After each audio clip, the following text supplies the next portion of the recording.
Hey guys, Willie here. Number one, thank you so much for clicking on today's video. Number two, I wanted to let you guys know this is not a clickbait video. This are 3 things that you can change about your jungle habits. I wanted to take you guys a quick look at my 2 accounts here. Right now we're about 200 LP Masters, give or take 200 LP Masters on my other account as well. But you can see about a month ago, I was low Masters Diamond 1. Same deal here. About a month ago, I was low Masters Diamond 1. I started watching my VODs. I started watching other streamers. I started listening to Challenger players. And I got 2 or 3 very, very simple things that I have deliberately changed about my gameplay. And it has shown in the accounts. Both accounts here show the same story, which is I've gotten better at the game, and it's not by doing the same old thing over and over. It's because I've changed 2 or 3 little tweaks. So without further ado, hope you guys enjoy, but I just wanted you to know, number one, this is not a clickbait video. This is something you can actually do yourself, whether you're bronze or masters. It doesn't matter. These things are applicable at all ranks of jungling. So make sure to enjoy. If you want to see more content like this in the future, make sure to let me know, and I'll, of course, make more videos like this. See you then. Dang. Call me so I can make it juicy for ya.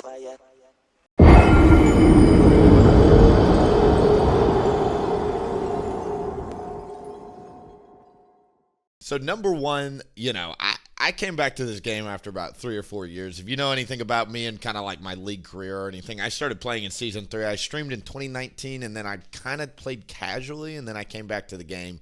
Started taking it seriously again about a couple months ago. Number one is spending gold on time. This is something that, it sounds very simple. Willie, get gold, get items, and then use those items to accelerate your lead. But specifically as junglers, one thing that you have to factor into your clear path, your tempo, anything with your early game is actually anytime you're above about 800 gold or so, you need to start thinking about going back to base and when you're going to do that. Sometimes that means doing one quadrant, pressing back, going and spending gold, and then coming bot side or top side, depending on which side of the map you want to play for.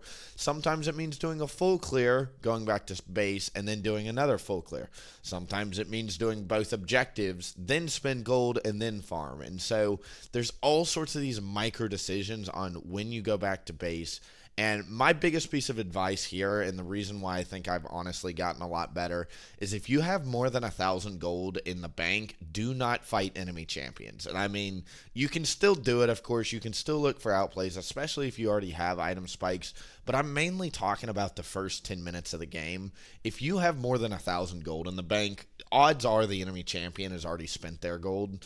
Very rarely do people stay alive, number one, long enough not to go back to gray screen to spend gold. But number two, people naturally usually do this pretty well. But for me, learning how to intentionally drill in the habit of, okay, I've got a lot of gold in the bank. Number one, I shouldn't be fighting.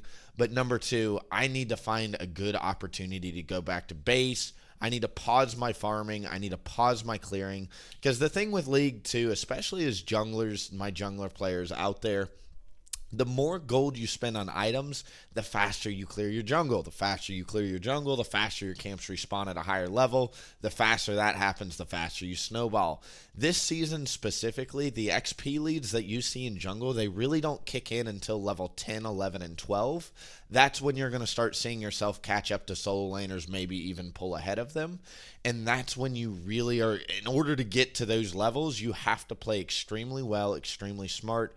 And part of that is spending your gold in the early game, and I severely underestimated that. I think a huge reason why I was stuck in Diamond 1 low masters is because I would constantly fight with 1,500 gold in the bank, and it really, really hurt me in my win rate. So that is my number one, is learn how to spend gold and be very intentional about it. Like, watch your gold count in your bank account and constantly press tab and check the enemy items.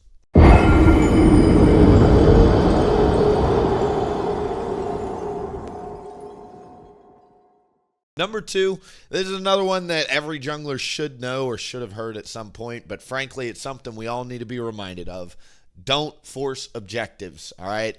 I am the first person to say I love Griff Grubs and I love dragons. I love passive gold, baby. If you get a dragon, it's passive stats, which is passive gold. We love that. If you get Rift Grubs, it means you go get turret plates, which turns into more gold. We love all of this. Here's the issue.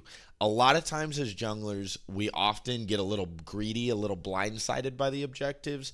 A huge shift that I've made, especially at lower elos, if you guys are below diamond, you guys run straight to pits and force everything. I have a joke when I'm smurfing. Listen, the enemy team will refinance the mortgage, call the girlfriend, divorce the wife, and take a trip to Panama just to show up to Rift Grubs right at 6 minutes. People force those objectives so hard. They're important, but they're not game winning. Oftentimes, if the enemy jungle, let's say the enemy jungle does an inefficient clear just to be on the grub pit at times. So let's say, they skip their raptors and their Krugs bot side in order to go up top side to do the grubs. If you take away that bot side quadrant and you do a full clear, you're going to be 2 levels ahead of the enemy jungler for the rest of the game. And guess who gets the next round of grubs? You, because you'll be able to fight them next time. Don't force objectives. Oftentimes, how I look at it, the only 2 dragons you should do on your own as a jungler are Ocean and Cloud Dragon. Reason being, they have the lowest amount of health. They're the safest to do. All the other dragons take way too long to do early game. Rift Grubs you can do on your own only if you win the topside skirmish and you have prio. If it's looking like you're losing, in addition, let's say another huge tip, this is kind of a bonus tip in this video, is check the enemy support before you go for Rift Grubs, all right?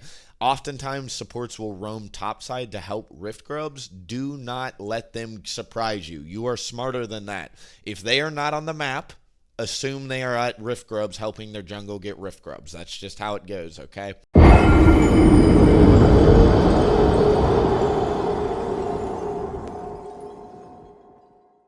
That leads me to my third and final thing here. This is another one that is this is a story as old as time, but once again, junglers need to be reminded of it, and I have stuck extremely strict by this rule for the past, 30, 40 games.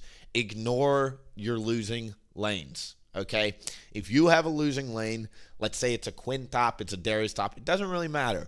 If you have a losing lane, do not gank that lane. I cannot stress, literally the only times you should gank losing lanes, in my opinion, is number one, if it's a blatant kill. Let's say they went for a greedy minion wave, they're 100 HP after dueling the enemy top laner, and they're getting greedy. Those are times you can gank, but outside of that, never gank a losing lane. The other time you can kind of go for it is if you have an item spike advantage. So, like, let's say the enemy top laner, yes, they're going to be a level ahead of you. Usually, yes, they're going to be, a kill ahead. But let's say they've stayed in lane for the last 5 minutes, and you've got your Triforce or your Leandries, and they're still sitting on components. That's when you can look to go for losing lanes. But outside of that, never, ever gank a losing lane. Like, item spikes, the enemy champion is being really stupid. Those are the only 2 moments you go for it. Because honestly, I can't tell you how many games I lost where we would have, a clean game state, and then I would put myself behind. We would have, 2 winning lanes, 1 losing lane. I would try and gank the losing lane to try and get the losing lane back in the game because 3 winning lanes, right? Incorrect decision, because if you do that and you fall behind as jungle, then jungle and a laner behind, and then your 2 winning lanes have to carry against a feeding laner and a feeding jungler, right? And that's not fun for anybody. Additionally, when you do go for losing lanes, oftentimes the enemy champions are going to be over leveled. If you guys don't know how League of Legends work, every level you have is worth about 600 gold worth of stats in the skill point as well. If you're fighting an enemy top laner, let's say they're 2 levels ahead of you, you are 1,200 gold behind them by default. And so, like, don't fight it. You have to do 3 full jungle clears, not including buffs, 3 full jungle clears to make up for that 2-level advantage. And it's insane. So you kind of have to start thinking about the game through those lenses. Losing lanes are just a giant black hole of gold sink disparity, and honestly, if you start losing free games, if you start saying, Willie, I'm losing games that I shouldn't lose, you're probably ganking losing lanes, and that will be a huge reason with it. Thank you guys so much for watching the video. Obviously, this was kind of a rambly video, but I hope you guys enjoyed, because these truly are 3 simple things. Spend your gold when you have more than 1,000 gold or so, and do not fight if you have more than 1,000 gold. Number 2 was, of course, don't force objectives, and then number 3, don't gank losing lanes. I hope you guys found this information useful. And of course, if you do want to see me playing live and make these kind of micro decisions in real time, twitch.tv/WilliefknP will be your best bet. You can also go to the description below.